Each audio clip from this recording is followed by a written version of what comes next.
There are some footballers who seem irreplaceable upon their departure or retirement, and they really are. Tottenham spent more than £100 million attempting to replace Gareth Bale and ended up with a forward line containing Roberto Soldado, Eric Lamela, and Nasser Chadli.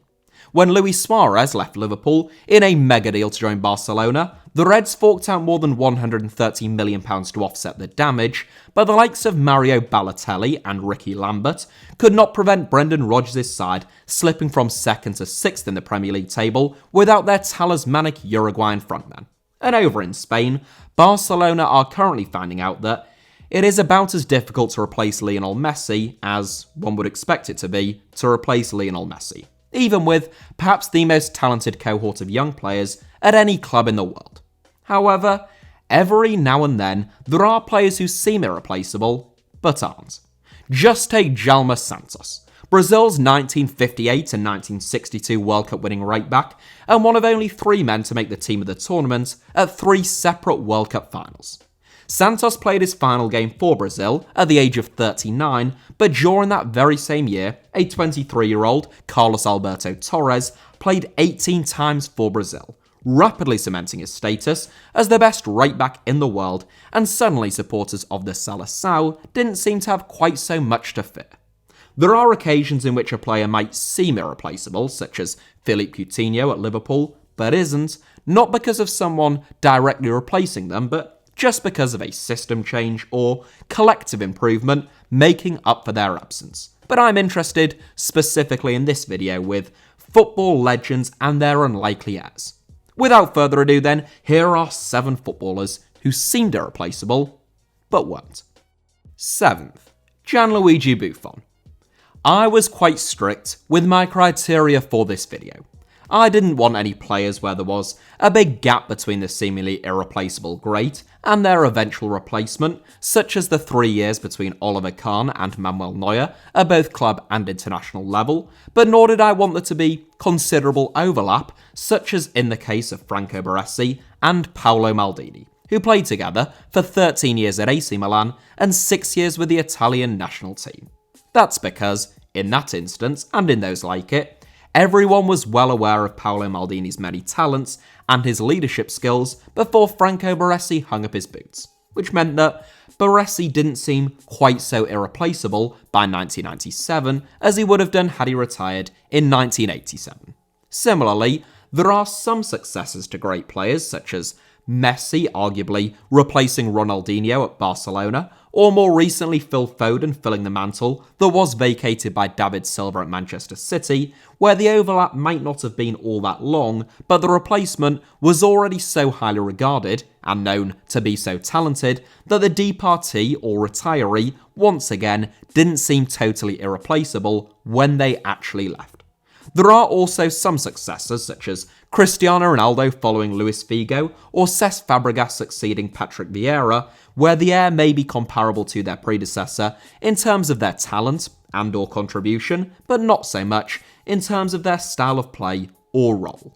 All of the examples that I've just mentioned explain why certain seemingly irreplaceable players and their eventual successors have been left out, but they also explain why Gianluigi Buffon and Gianluigi Donnarumma are such outstanding candidates to get us started. Buffon and Donnarumma not only share the traits of being world-class Italian goalkeepers, they are also both named Gianluigi. It's almost as though Donnarumma was given to the Italians like a gift from on high. In theory, Buffon and Donnarumma's careers should never really have overlapped at all. Buffon was born in 1978 and Donnarumma in 1999. That is, a 21-year age gap. Buffon won his first caps for Italy 2 years before Donnarumma was even born, but such was Gigi's longevity, still playing now at the grand old age of 44, along with Donnarumma's teenage stardom breaking through at the age of only 16, the duo actually managed to spend 2 years as teammates within the Italian national team. Buffon is, without a doubt, one of the greatest goalkeepers of all time. And I don't just say that because we are very close friends. His handling and reflexes were among the best in the business for the best part of 2 decades, along with his finest attributes, which have always been his positioning, awareness, and anticipation, that have prolonged his career for this long. It is worth mentioning that Buffon was a successor himself in many respects for both Italy and Juventus, replacing Angelo Peruzzi for both the Azzurri after the 1998 World Cup and eventually for Juventus in 2001 following Edwin van der Sar's brief stint at the club. Donnarumma perhaps accelerated Buffon's retirement from international football, breaking the 2006 World Cup winners' record as Italy's youngest goalkeeper of the post-war era in 2016, and cementing his status as international number one after Buffon stepped aside in 2018. Though he grew up supporting AC Milan, Donnarumma unsurprisingly idolised Buffon as a child, and he has received plenty of praise from his former hero.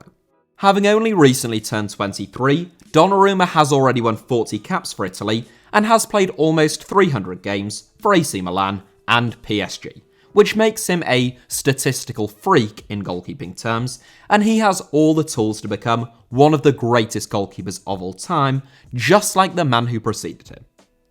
6th, Philipp Lahm. German football often seems to have a permanent conveyor belt of talent, so perhaps no replacement should surprise us at this stage. However, there are some players who still seem impossible to replace. Miroslav Klose is one of them, given his importance in terms of scoring goals for Germany when it mattered most, and going a bit further back, so too was someone like Fritz Walter in terms of his aura and leadership.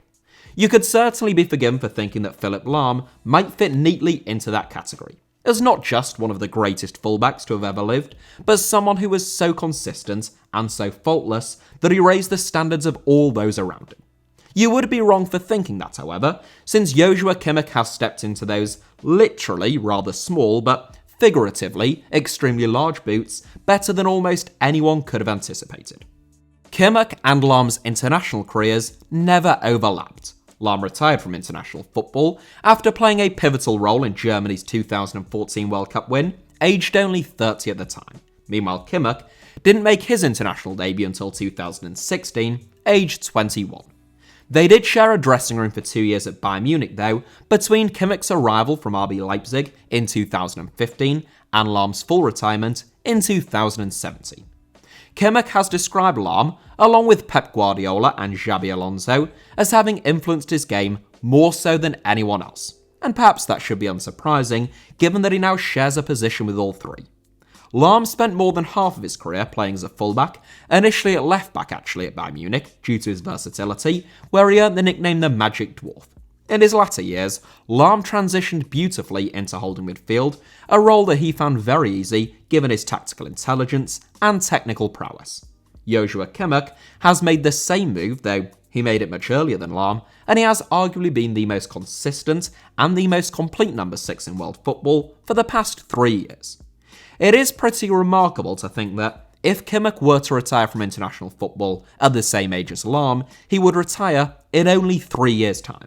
But one doubts that he will follow in the footsteps of his predecessor in that regard at least. 5th, Roberto Carlos. Sticking with world-class fullbacks just for now, I gave the example of Carlos Alberto Torres stepping into the void vacated by Djalma Santos in the introduction, and as you reel off the names, it is really quite remarkable the number of outstanding fullbacks that the Brazilian game has produced. Though his most recent appearance may have come for English non-league side Bull in the Barn United of the humble Shrewsbury and District Sunday League, Roberto Carlos is certainly among them. A left-back, in name only really, Carlos was among the most attack-minded fullbacks of the 1990s and 2000s, and probably the most entertaining to watch. Short, stocky, and incredibly explosive, Carlos was gifted, industrious, and renowned for the power that he possessed in his left foot, occasionally utilising that force to devastating effect. Most notably, perhaps, with his swerving free kick against France in 1997. A year after that, he was playing France again in a World Cup final, and 4 years later, he got his hands on the trophy. At club level, Carlos is best associated with Real Madrid, where he spent 11 years, and it was only in the last of those 11 years that he spent any time playing alongside Marcelo. A graduate of the Fluminense youth ranks, Marcelo joined Real Madrid in January 2007, 6 months before Roberto Carlos departed for Fenerbahce. What's more, Carlos played his last game for Brazil at the 2006 World Cup, and within less than 2 months, Marcelo had made his international debut. In terms of direct successors, the timescale couldn't line up much better than that. I must admit, I long doubted Marcelo's ability to reach anything like the heights attained by Roberto Carlos at his peak, but I'm all too happy to hold my hands up and admit that I'm wrong, and by about 2015, it was clear that was the case. Marcelo was, for at least 3 years in my view, the best left-back in the world, and Roberto Carlos could probably make a similar claim. Like Carlos, Marcelo was never particularly interested in defending, but technically and physically, he was outstanding. Sadly, that is no longer the case, and he has been a shell of the player that he once was at the Santiago Bernabeu for the last couple of years. Unlike Carlos, who left Los Blancos whilst still being able to make a real contribution, Marcelo is now a liability. But that ought not diminish how good he once was, or what a fine and long-doubted successor to Roberto Carlos he has been. Fourth, Fernando Torres. I asked for some of your suggestions on Twitter before I made this video, and among the most frequent suggestions that I saw was Fernando Torres' departure from Liverpool and how capably he was replaced by Luis Suarez. Now, I cannot claim to have foreseen quite how well Luis Suarez would perform at Anfield when he arrived at Liverpool from Ajax, but it did seem pretty obvious that he was a talent, and it seemed equally apparent that Torres, even if you were being especially generous, was no longer at his absolute best. Of course, players have purple patches and not so purple patches of form, and there was a lot of speculation around Torres at the time, and few expected him to struggle as he did at Stamford Bridge. However, personally, and I can only state how I felt at the time, I didn't think that he struck fear into the heart of the opposition as he once did. He didn't feel obviously irreplaceable to me, and I wasn't that surprised that Liverpool managed to cope alright without him. That doesn't mean that Torres doesn't feature in this 7, however, since I don't think anyone could have expected him to have been replaced quite so expertly as he was by Atletico Madrid. Torres left Atletico for Liverpool in the summer of 2007. Meanwhile, a young Argentine named Sergio Aguero had joined the club in the summer of 2006. Torres was Atletico's talisman at the time and Spain's number 9, whereas Aguero was just 18 years old and could only manage 7 goals in his debut campaign, playing alongside Torres. It was no secret that Aguero was very good. He had scored prolifically for Independiente in Argentina and had won it all as a star man for Argentina at youth level. It just didn't seem as though he was quite ready, still in his teens, to plug the gap that had been created by Torres' departure. Indeed, Atletico Madrid clearly weren't entirely convinced that he was ready to carry that burden, so over the summer, they signed Diego Forlan from Villarreal, who had outscored Torres the previous season. Forlan would prove to be a brilliant signing by Atletico, but it was Aguero who was the real star. Off the back of scoring just 7 goals in his debut campaign, he scored 27 goals in his second, which is more than Torres ever scored for the club. Not only did Aguero replace Torres, he was better than Torres, and he scored more goals, before departing for an even bigger fee in a move to Manchester City. It should be said that Atletico Madrid's record of replacing forwards, whether that be Vieri, then Hasselbank, then Ballesta, then Torres, Aguero, Falcao, Diego Costa, Antoine Griezmann, and all the way up to Luis Suarez in the present day, well, that is quite some record, with plenty of candidates for a 7 of this ilk. But I felt that Torres being replaced by Aguero was the most impressive and, at the time, the most unlikely of the lot. Third, Romario. Romario is, I think, one of the 5 finest footballers of my lifetime and among the greatest of all time. For context, I am 26 years old, and only Lionel Messi and Cristiano Ronaldo could I definitively say were superior to him. And even then, only Messi in terms of raw talent and ability. My admiration for Romario and my feeling that he doesn't get the credit he deserves outside of South America is such that a while back I even devoted an entire video to him, though I suspect that it hasn't done a great deal to enhance his reputation if I'm honest. Romario was just a natural. Everything seemed to come easy to him. Quick, diminutive, and endlessly inventive, his decision-making in front of goal is the most interesting and spontaneous of any striker I've ever seen. And that's why there are few players, if any, who I find it more enjoyable to go back and watch from time to time. At his best, which was probably during the mid-1990s, Romario was essentially unplayable, though during the 2000 season, in which he scored 66 goals in 71 games, aged 34, he was pretty special as well. Though his last game and goal for Brazil came in a celebratory game against Guatemala in 2005, Romario's tournament career at international level ended at the 1997 Confederations Cup, and you could be forgiven for thinking that his contribution would be impossible to replace, even for a national team like Brazil. At the 1997 Confederations Cup, however, Romario starred alongside a forward who was 10 years younger than him, namely Ronaldo Luis Nazario de Lima. Together, they formed a frightening combination nicknamed Roro, each scoring a hat-trick as Brazil battered Australia 6-0 in the tournament's final. Sadly, the world would never see them play at a tournament together again. But like Romario, Ronaldo went on to spearhead Brazil to World Cup glory, becoming one of the finest footballers and goal scorers that the game has ever seen. Second, Kevin Keegan. Talking of all too often overlooked and slightly diminished legends of the beautiful game, Kevin Keegan is rarely talked about when it comes to discussions around the greatest footballers that the British or English game have produced. That is despite the fact that Keegan is the only British, and therefore obviously the only English player, to have won the Ballon d'Or more than once, putting him level in terms of Ballon d'Or titles with the Brazilian Ronaldo. Keegan won those two Ballon d'Ors back-to-back in 1978 and 1979, immediately after leaving Liverpool in a move to Hamburg. Keegan spent 6 years at Anfield, where he won 3 First Division titles and a European Cup as Bob Paisley's star man. When he departed in 1977, just after inspiring Liverpool to the double, Liverpool fans certainly felt as though he was irreplaceable, and they were understandably pretty distraught. The man tasked with replacing Keegan on Merseyside was Kenny Dalglish. Bought by Bob Paisley and Liverpool from Celtic, Dalglish was already a very established player at club and international level, but replicating Keegan's impact would nonetheless be a big ask. Dalglish did that, and then some, going on to play more than 500 games for Liverpool across 13 years at the club, during which time he cemented his status as the greatest player to have ever played for one of the biggest clubs in world football. Dalglish won the European Cup 3 times at Anfield, and though he never won a Ballon d'Or like Keegan, finishing second to Michel Platini in 1983, his impact and legacy at Liverpool was even greater than his predecessors. First, Garrincha. In some respects, Garrincha really was irreplaceable.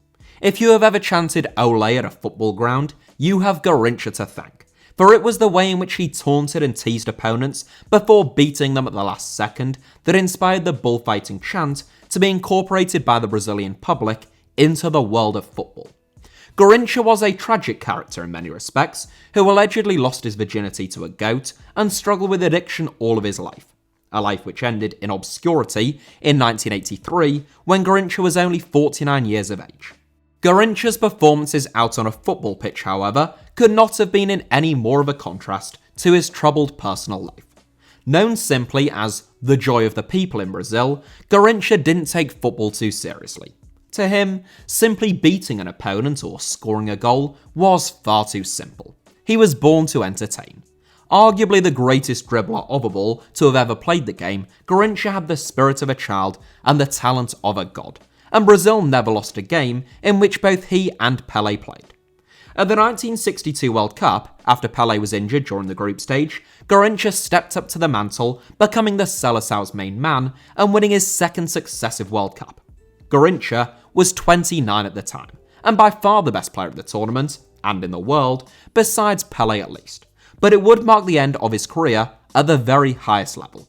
He played at the 1966 World Cup, recalled to the Brazil squad in 1965 after a 3-year absence, and he even scored at the finals in England. But off-field problems meant that he was no longer the player he once was.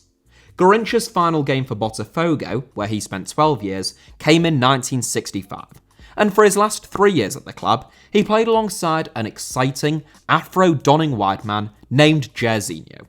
Jairzinho was a right winger, just like him, but Garrincha's presence forced him to play out wide on the left. once Garrincha left the club, Jairzinho made the right flank his own for both Botafogo and for Brazil. And at the 1970 World Cup, he scored in every single game for Brazil, developing the nickname the Hurricane. As I began by saying, Garrincha was, in some respects, truly irreplaceable. But in replacing one of the greatest players to have ever lived with, at the very least, one of the greatest players of the 1960s and 1970s, Botafogo and Brazil didn't do too badly with Jairzinho as Garrincha's heir apparent. That is it for my 7, but there were a great many examples that just missed out, whether that be David De Gea replacing Edwin van der Sar, Alessandro Del Piero replacing Roberto Baggio, Thibaut Courtois replacing Petr Cech, and actually also Jan Oblak replacing Thibaut Courtois. There are many others, of course, you need only look at the replies to my tweet to find some, but I hope you enjoyed the 7 that I picked out. If that was the case, feel free to hit the like button, it is free of charge and greatly appreciated. Leave a comment if you have anything to say that is of interest or otherwise, and make sure that you are subscribed and have notifications turned on, of course, for HITC Sevens, a YouTube channel that is truly irreplaceable. You can also find us on, I say us, it's just me, on social media, on Twitter or Instagram, via the username at HITC Sevens on both, should you wish to do so. And why wouldn't you?